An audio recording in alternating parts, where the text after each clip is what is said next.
Meine einfachen Osterkekse sehen nicht nur zum Anbeißen aus, sondern sind auch super easy und ein tolles Mitbringsel. Ich zeige euch, wie einfach es ist. Zuerst bereiten wir den Teig zu. Dafür gebt ihr die zimmerwarmen Butterstückchen zusammen mit Zucker und dem Vanillezucker in eine Schüssel und schlagt sie cremig.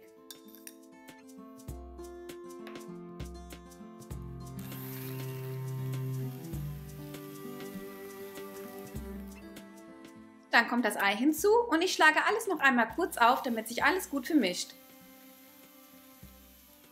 Nun verwende ich die Knethaken, aber ihr könnt den Teig auch per Hand zubereiten und kneten. Gebt also Mehl und Backpulver hinzu. Mein Mürbeteig ist kein klassischer Mürbeteig, denn ich mag es, wenn die Kekse schön weich sind. Also gebe ich Backpulver hinzu. Falls ihr etwas festere Kekse bevorzugt, könnt ihr Backpulver auch einfach weglassen. Also alles gut mit den Knethaken durchkneten. Und dann gebe ich den Teig auf eine Oberfläche und knete ihn einmal kurz per Hand. So sehe ich, ob sich alles gut vermischt hat. Es sollte sich etwa anfühlen wie weiche Knete und das gibt später richtig schön weiche Kekse. Wer mag, kann auch ein paar Tropfen Vanillearoma hinzufügen. Den Teig rolle ich etwas ein, wickle ihn dann in Frischhaltefolie und lege ihn für mindestens 30 Minuten in den Kühlschrank.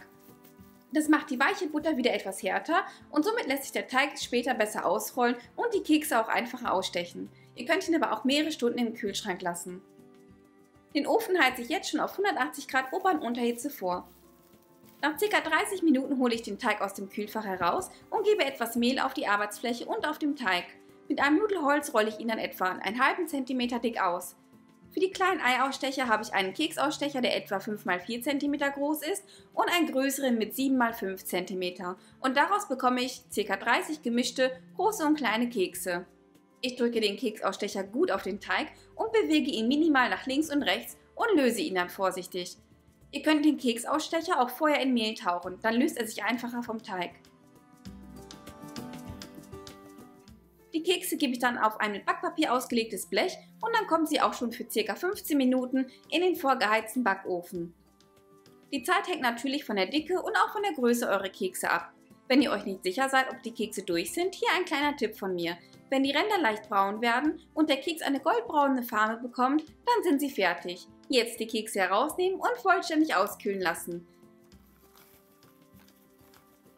In der Zwischenzeit bereite ich den Zuckerguss vor. Ich mische Puderzucker mit etwas Wasser und ihr könnt auch etwas Lebensmittelfarbe für etwas Farbe hinzugeben. Alles gut verrühren und dann streiche ich mit einem Pinsel über die Kekse, nur etwa über die Hälfte, denn ich finde, man sollte auch etwas vom Keks sehen und schmecken können. Und dann ganz einfach mit Zuckerstreusel eurer Wahl bestreuen. Ihr könnt auch kleine Smarties darüber geben. In Folie verpackt habt ihr dann auch gleich ein tolles Mitbringsel zum Osterfest. Viel Spaß beim Nachbacken und frohe Ostern, eure Lilly!